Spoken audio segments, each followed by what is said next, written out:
नमस्कार, मैं मिस कनकलता झा। बच्चों, आज आप लोगों के लिए साहित्य सागर पुस्तक का दूसरा पाठ लेकर उपस्थित हूँ। सियाराम शरण गुप्त की कहानी है काकी। सियाराम शरण गुप्त का जन्म झांसी के निकट चिरगांव में सन 1895 में हुआ। आप राष्ट्रकवि मैथिली शरण गुप्त के अग्रज थे। प्रारंभिक शिक्षा पूरी करने के बाद इन्होंने घर पर ही गुजराती, अंग्रेजी और हिंदी भाषा सीखी। गुप्त जी विश्व प्रेम, विश्व शांति, सत्य और अहिंसा से आजीवन प्रभावित रहे। इनके साहित्य में दरिद्रता, कुरीतियों के विरुद्ध आक्रोश जैसे भाव की बहुलता है। गुप्त जी को दीर्घकालीन साहित्य सेवाओं के लिए सन 1962 में सरस्वती हीरक जयंती के अवसर पर सम्मानित किया गया। इन्हें नागरी प्रचारणी सभा वाराणसी द्वारा सुधारक पदक से भी विभूषित किया गया। 9 मार्च 1963 को इनका निधन हो गया। अनाथ, आर्द्रा, दूर्वादल इनके काव्यखंड, मानुषी कहानी संग्रह, पुण्य पर्व नाटक, अनुरूपा तथा अमृतपुत्र कविता संग्रह, नारी और गोद उपन्यास तथा झूठा सच निबंध संग्रह उल्लेखनीय है। गुप्त जी की भाषा सहज, सरल तथा व्यवहारिक है। बच्चों, एक चीज़ ध्यान देने की बात है कि गुप्त जी ने कभी भी अव्यवहारिक भाषा का प्रयोग नहीं किया है। वो ऐसे व्यवहारिक भाषा का प्रयोग करते थे जो लोग आम बोलचाल की भाषा में जिसका प्रयोग बच्चे करते हैं। हम अब पढ़ते हैं बच्चे कहानी आगे। काकी।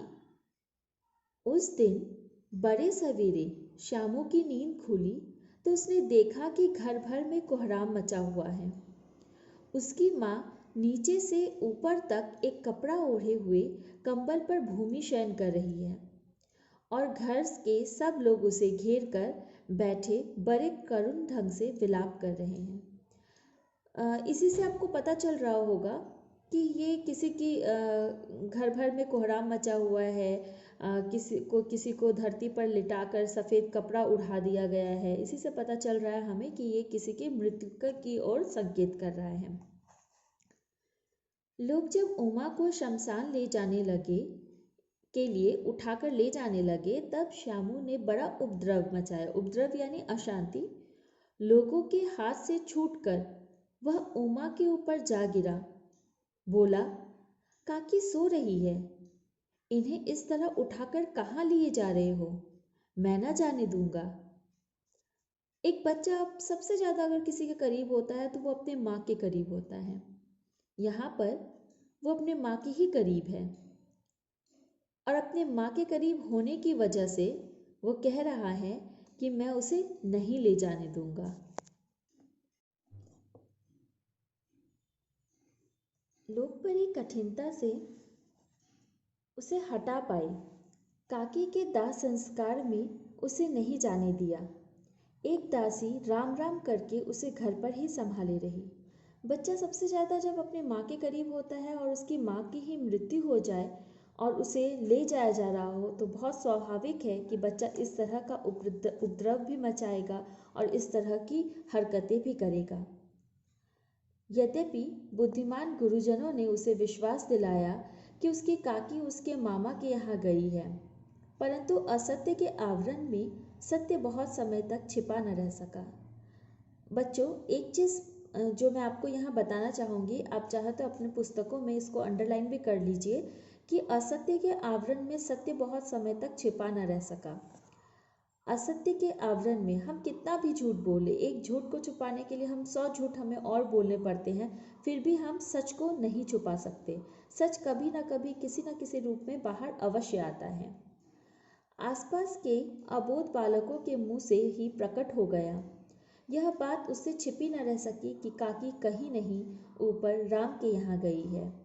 काकी के लिए कई दिन तक लगातार रोते रोते उसका रुदन तो क्रमशः शांत हो गया, परंतु शोक शांत न हो सका।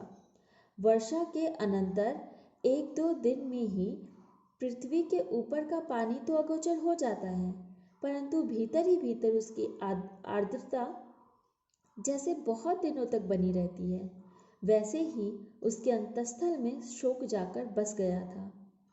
वह प्राय अकेला बैठा बैठा शून्य मन से आकाश की ओर ताका करता। एक दिन उसने ऊपर आसमान में पतंग उड़ती देखी। न जाने क्या सोचकर उसका हृदय एकदम से खिल उठा। विश्वेश्वर के पास जाकर बोला, काका, मुझे एक पतंग मंगा दो। किसी को समझ नहीं आ रहा था कि एक छोटा सा बच्चा किस लिए इस तरह के पतंग को लेकर जिद कर रहा है, या क्यों ये पतंग मंगाने की बात कर रहा है, उसके मन में क्या चल रहा है, उसे कुछ समझ में नहीं आ रहा था। लेकिन उसे वह पतंग चाहिए थी। उसके मन में वो अचानक आकाश की तरफ देखा करता था, अनमयस्क सा होकर बैठा रहता था। अचानक से उसके मन में उसने क्या आया कि उसने पतंग लेने की जिद ठान ली।